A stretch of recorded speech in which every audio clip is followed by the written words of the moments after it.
SMR Podcast Network. You should be listening. Warning, the following program may contain explicit language and may not be suitable for younger listeners. Listener discretion is advised.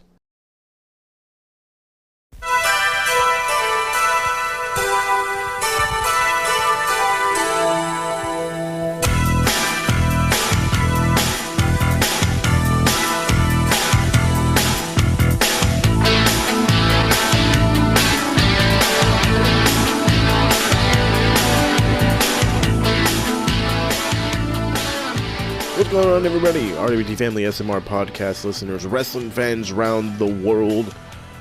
Welcome to a brand new edition of the yearly epic episodic podcast show you've ever listened to. I'm really trying to make this dramatic. It's really not dramatic. Welcome to the Beginner's Guide to Wrestle Kingdom 16. I am your hostess with the mostest, Moses Marquez, and I'm gonna hopefully make Wrestle Kingdom just a tad bit easier for you to watch, get you a little bit more invested by not having to hurry around and catch up watching like 3 months worth of shit. So, don't trip, Tater McChips. I got your back, Jax. I'm going to pretty much explain it as a beginner's level. So when I mean beginner's guide, I do absolutely mean beginner's guide. I will talk about the January 4th Tokyo Dome show and how it all began, how it ran multiple years, stemming from the early 1990s, where they're actually against WCW, and then now currently into Wrestle Kingdom 16. I'm going to talk a little variations of that, give you some fun history on that. We're going to go through pretty much all the important matches, special singles matches. We're the ones that obviously have real feuds. A lot of the six-mans, if you follow New Japan at all, you understand that they use six-mans as a way to build multiple matches for following days. And for day one, there's 2 six-man tags, and those build 2 singles matches the following day. So again, I'm going to go through all of them. We're going to talk about pretty much all the championship title matches. We're going to figure out how they got there. Same thing with the singles. It's just, I am going to lay this out as perfectly as I can. And like I said, get you ready for Wrestle Kingdom 16. And yeah. So, without further ado, make sure you guys are hitting that follow button, that subscribe button. New Japan stuff is not constantly what I do, but if that's what y'all want, I will bring it back in a hot minute. Don't you trip, Tater McChip. Let's talk some history really quick. Okay, this some of you guys are like, oh my god, I want history. You're probably like sticking your nose up at me, blah, blah, blah, blah.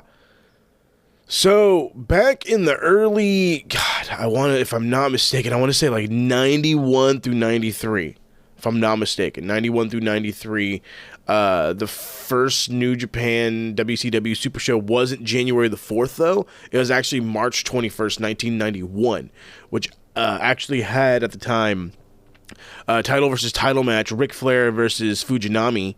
So that's a great one. You had another awesome match, or I guess the main event, if you will, for New Japan, the Super Show Night 2, which is back in 92. You had the Steiner Brothers against Sting and the Great Muta. That already sounds awesome.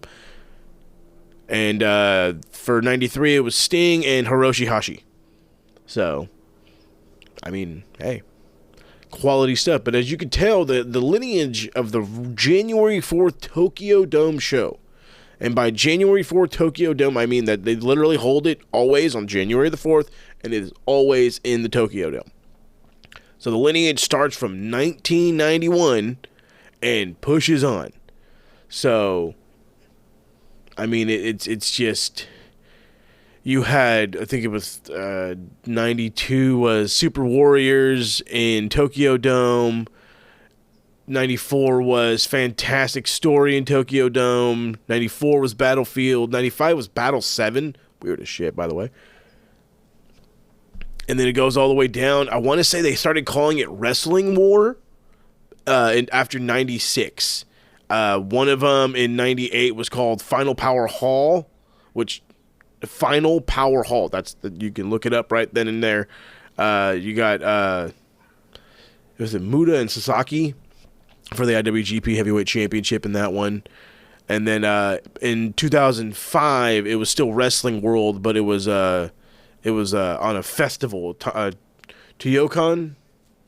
I probably butchered the crap out of that. So anyway, to speed it up, in 2007, the first Wrestle Kingdom happened, and that's where it literally all began. It kicked off and got probably the most popularity after the second Wrestle Kingdom in 2008, where you had Shinsuke Nakamura versus Hiroshi Tanahashi for the IWGP Heavyweight Championship. Fantastic match. And then, more recently, you're probably going to recognize more people as, like, I want to say, like, if you're a super hardcore New Japan guy, you've seen Wrestle Kingdom too.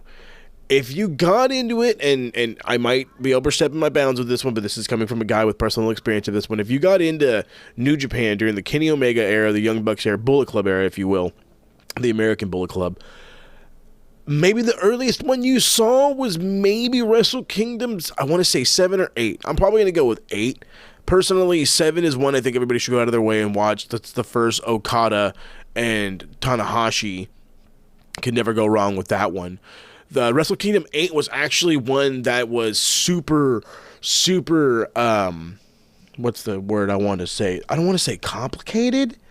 It was a double main event. So it was the IWGP Intercontinental title, which was Shinsuke Nakamura versus Hiroshi Tanahashi for the IWGP Intercontinental. And then it was actually Tetsuya Naito versus Okada for the IWGP Heavyweight title. But they let the fans vote. And Okada wasn't as over, and Naito wasn't either. Hiroshi Tanahashi was he's the ace. He's the fucking ace. You know what I mean? So him and Shinsuke, and then Shinsuke too, over like nobody's business. They literally garnered all the votes and then some. And yeah, so go from there. But again, you have back-to-back Wrestle Kingdoms of Hiroshi Tanahashi versus Okada. You can't really go wrong with either one of those. So that was 9 and 10. 11, we saw Kenny Omega and Okada. 12 was Okada and Naito.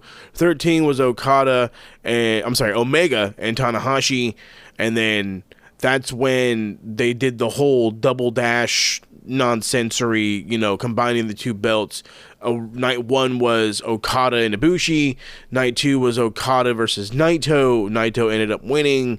And then, I want to say last year, you had the same little bit, but it was Naito versus Ibushi night 1 and Ibushi versus Jay White night 2. So there's some history for you there. Let's get you that part down. So let's get in to this fun thing. Night 1 is actually going to include something that they've been doing for quite a while. It's called the New Japan Rambo. It's literally Rambo. It's meant to be their like Royal Rumble, but it's like meant to be like a goofy Royal Rumble. Like you're going to have returning guys from Ring. Like one of the guys that would always show up and I would pop for all the time was my man Cheeseburger from Ring of Honor. Cheeseburger would show up, I'd go bananas every time. I believe one year Scott Norton of all people came out, but he's also former IWGP Heavyweight Champion, so got to give him his respects where they're due. But again, the idea of this is just to get a bunch of dudes out there, get them some exposure, but the upside is now what they're doing is the final 4 competitors in this will actually go to night 2 to compete for the King of Pro Wrestling trophy. Some of you are scratching your head, what in the fuck is a King of Pro Wrestling trophy? Well, you ready for this? It's something that Okada created back in, I want to say 2000 or 2020. I want to say like July of 2020, something like that, July or August. And the idea is it's meant to be more match like gimmick matches. It's meant to be gimmick matches. So of course, who's the first guy that's going to win it? Toru Yano. So it's meant for the goofy guys, and they're going to have some fun. All right, first big match on the card is actually one that I'm super looking forward to, and I would not at all be surprised if this thing just absolutely steals the show. Am I reaching? Maybe, but I've been watching these guys for a while, since just after their Young Lion run. And I'm super excited to see where this goes. It was one of these rivalries that randomly started, And it just baffled me because I'm just like, there's no way that this would happen. I'm talking about Yo versus Sho. Yes, the former Roppongi 3K, the former 5-time IWGP Junior Heavyweight Champions, and the guys that won 3 straight Super Junior Tag Leagues, or Super Junior Tag Tournaments from 2017 to 2019. Yo and Sho are going one-on-one, best friends turn bitter rivalries, and you're probably scratching your head, how in the hell did this happen? Who got into Sho's head to make this thing happen? Well, the answer to that is Dick Togo. Dick Togo and the Bullet Club got into Sho's head. And the reality of them being on a losing streak, the fact that they didn't win back-to-back, like they didn't win constant junior tag leagues, it started to piss off Sho. And once he went down the I'm sick and tired of losing bandwagon, it was it, and Dick Togo came in for the plucking because he saw the evil in Sho, if you will, and as they say, the rest is rock and roll history. Now we get the awesome opportunity to see a banger of all bangers. Personally, I personally feel this is going to be a very, very good match, quite possibly on the level of the junior heavyweight match, the junior heavyweight title match on night 2. So, third match is we got a 6-man tag, or I guess the second match, because the Rambo is technically a dark match. So the 6-man tag, we have Hiroshi Tanahashi and the Mega Coaches, which is Taguchi and Rocky Romero, versus the Bullet Club, Kenta, Taiji Ishimori, and El Phantasmo. And you're probably like, why in the hell are these guys going at each other? Well, the reality is actually El Phantasmo and Taiji Ishimori are going to be facing the Mega Coaches, Taguchi and Rocky Romero, night 2 in a 3-way for the junior tag titles. And then, of course, you got Hiroshi Tanahashi, who's going to take on Kenta, also night 2 for the IWGP US title in a no DQ match. I'll get to that because you're probably like, what? They're going to do what? I will get to that in just a second. Another 6-man tag. We've got the Los Ingobernables de Japón. We have Naito, Sanada, and Bushi taking on the United Empire, which is Will Ospreay, the Great Okan, and Jeff Cobb. So Sanada and the Great Okan, I want to say it stemmed from, I want to say the G1. They had a super crazy back and forth match, and it just became this thing where they were constantly running into each other. So Sanada and Okan, or the Great Okan, are going to have a match night 2, which if anybody's going to be able to carry the Great Okan to a good match, it's going to be Sanada. So I'm looking forward to that. I don't know if Bushi, now that I look at it, I don't think Bushi has anything night 2, and I don't mean anything at all. So he's just in there to be a gap filler. And then we got Will Ospreay is another gap filler. But the other match leading in this one is going to be Naito, Jeff Cobb. They got a singles match. Again, stemming from the G1 and numerous attacks. A lot of this stems from the G1. They love to build stories there. So, but another possible good 6-man. Now, this is a match that a lot of people are absolutely... first off, they had no idea what it was going to be. When this man said that he was going to be returning after his absolute gnarly brain injury. The guy had to have brain surgery. If you don't understand the severity of his injury, this man had brain surgery. Katsuyori Shibata had brain surgery after headbutting the crap out of Kazuchika Okada.